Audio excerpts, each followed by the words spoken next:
All right, sorry for the late reaction, but work, life. Padres win 2-0 in game 2 of this series. It was great to see Elias Diaz get that homer on the hanging breaking ball from Jack Flaherty. Love seeing Padres just smack off Jack Flaherty. It didn't happen a bunch, but that was nice to see. Who could be a 9-hitter if guys were healthy, ends up hitting a go-ahead game-winning home run off Jack Flaherty. Now, again, Flaherty went 6 innings, 9 punch-outs, no walks. Like, he didn't pitch bad, but the Padres didn't give up any runs. So, props to Nick Pivetta, Jason Adam, obviously, Robert Suarez, who got his 10th save of the year. Still, no earned runs allowed this season. I know it's April, but definitely trending his way towards being an all-star again. And Jason Adams should get a look, too. One of the best relievers in baseball.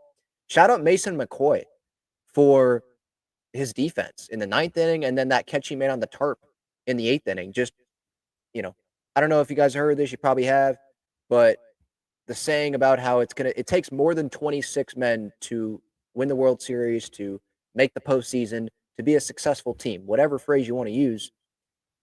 And the Padres are showing it, whether it's Tyler Wade coming up or it's someone like Mason McCoy with a moment like that. Because who knows? Base runner could get on if you drop that, or you don't make that play, I should say. And it was a tough play, but you don't make it. Runner gets on, homers hit, and things can happen.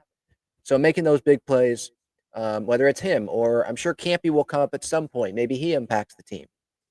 Speaking of the minors, Leo DeVries tonight. Cycle, I think he went 5 for 5 in a 15-14 win, I think. So that's minor league baseball. That's nuts. But back on the big league team, but there's just been guys, a lot of different guys. Oscar Gonzalez, Jose Iglesias, even Terso with an RBI the other day. I know they lost, but still impacting a bunch of different guys are going to impact this team through a long season. And Mason McCoy, maybe we'll forget about it. We probably will. But it's great that a lot of different guys are helping out this team. Jason Hayward before he went on the IL. Just so many different names. But the big story for me tonight, Nick Pivetta, and he is one of the best pitchers in baseball right now. And if you think about it, like this was, I don't think it was a signing talked about nationally a bunch. It was talked about here, obviously. That was the most significant signing of the offseason. Not paying him much this year, just with the financial situation, obviously.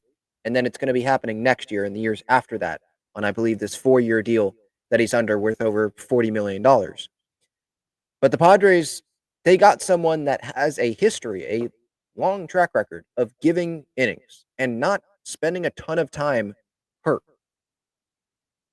2024, 145 and 2/3 innings. The year before that, 142 and 2/3 innings. The year before that, almost got to 180 innings. 2021, the last year before the COVID, or the season after the COVID season, I should say, 155 innings. 30 starts, 33 starts, only 16 starts in 2023, but 38 appearances overall for Boston, 26 starts in 2024. So someone that makes a lot of his starts, and he's a vet in this league. You put him with Ruben Niebla, you don't put him at Fenway Park, and some good things can happen, and good things are happening. I know it's the Tigers, but I think a lot of people thought that the Tigers would be a postseason contender this season, and they very well might be. I mean, they definitely could win their division. 14-10 right now, second in the AL Central. The AL Central is not strong. The Royals feel like that big team that sticks out there in the AL Central that the Tigers would compete with. We'll see about Cleveland, Minnesota. They have injuries, and that's just not a great start right now for them. But Pivetta, 7 innings, no earned runs, 2 walks, 6 punch-outs, just 2 hits allowed. His ERA is down to 1.20, and he had that bad start at Wrigley Field. But other than that, he's been really good for the Padres this year. He has that fastball that almost looks like it rises because of the arm angle and the velocity they can have on it.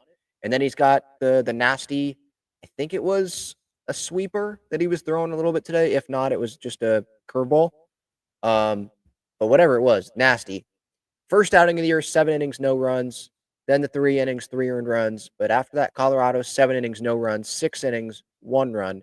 So this was his 3rd start tonight of the season already, where he allowed no runs in 7 innings of work. And sometimes there's a lot of strikeouts, like 10 strikeouts against the Rockies, and sometimes it's not as many, like 4 strikeouts in that first outing that he had, or it's in between where it's 6 strikeouts and not a ton of walks. And so I think this is he's obviously one of the Padres' best pitchers, one of the best pitchers in Major League Baseball.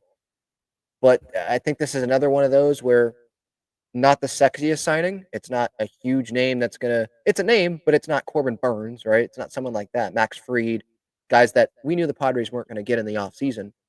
But it's someone that's impactful and he could be your 4 starter when everyone is healthy, but he is not a 4 starter. Like when you get him to pitch the way he can, you've got a 4 starter that can pitch like an ace some starts and like a 2 or 3 starter in starts as well, if that makes sense. So Padres got a good one, and I don't think this is, at least for me, I know he's a vet in age 32 season, excuse me. But I'm not sitting here holding my breath like maybe I should because I should do that about every pitcher. But I'm not sitting here holding my breath about Pivetta and, oh, is he going to be able to get through a season? Because we've had questions about that, like Michael King last year, and he probably laughed at those questions because he believed in himself and all that and the work that he puts in. But the track record, right? Seth Lugo, the 2023 season, Nick Martinez, Michael King last year. Pivetta isn't that. He's not coming from the bullpen to be a starter. He is a starter. He has a track record of having starts. 1, 2, 3, 4 seasons entering this year, not in a row, but 4 seasons total of making at least 26 starts. 3 of those seasons were at least 30 starts. Constantly over 150 innings, almost got to 180, like I said earlier, in 2022. So he can do this. And like putting him in Petco Park, that's going to help him out more than having him pitch at Fenway Park, I'd imagine. Now, balls, we're not going to be going out of Comerica Park in center field today. So he pitched to contact a lot. And that was his friend. And he knew that it was his friend. And so I love seeing that. Just realizing the situation. I don't know if he adjusted, like seeing, okay, things are not going to get hit out on me tonight. But regardless, really good start from him. And it was important, obviously, for the Padres to win this one. You don't want to lose both series on the road. You avoid Schoolbull, like take advantage of that. And it's awesome that it was against Jack Flaherty. And this was another thought that I had on my drive home. Is this like the formula maybe that the Padres are going to have to follow in some of these games, most of these games, when you don't have the depth in the lineup that you once had? I'm not saying you don't have talent because you do, but is this what you're going to have to do? Strong rotation. We know they have a strong bullpen. And then you put together something, whether it's a big homer like a Diaz or it's an inning where you can rally and get a couple runners in. And then you just, stop your opponent from scoring pretty much the entire game. Or maybe it's 2 or less runs or 1 run in the 9 innings. Is this what the Padres are going to have to do to win these games? Until hopefully guys can come back. They can do it on the pitching side. I know it's maybe asking a lot for everyone in the rotation to do it because it's baseball. The other team's trying to win too. But to me, this isn't like, oh man, they can't do what they did tonight. They can't win some games 2-0. They can't win some games 3-1, 2-1. They can do it. They've got the bullpen. You look at the rotation, Michael King can deliver strong starts. Nick Pivetta, obviously. Dylan Cease is Dylan Cease. Vasquez has done it this season. I'm not saying that we should expect it every time out, but Kyle Hart, him and Vasquez have delivered starts where you keep the team in the game. So, I don't know. I know it's the Tigers. I'm probably too hyped up about it, but a win always feels good. You can give your thoughts in the comments, obviously. I will be going live, not right after the game because it's in the middle of the day when the game will be over tomorrow, because it's, a 10 a.m. start. But I plan to go live probably sometime tomorrow night.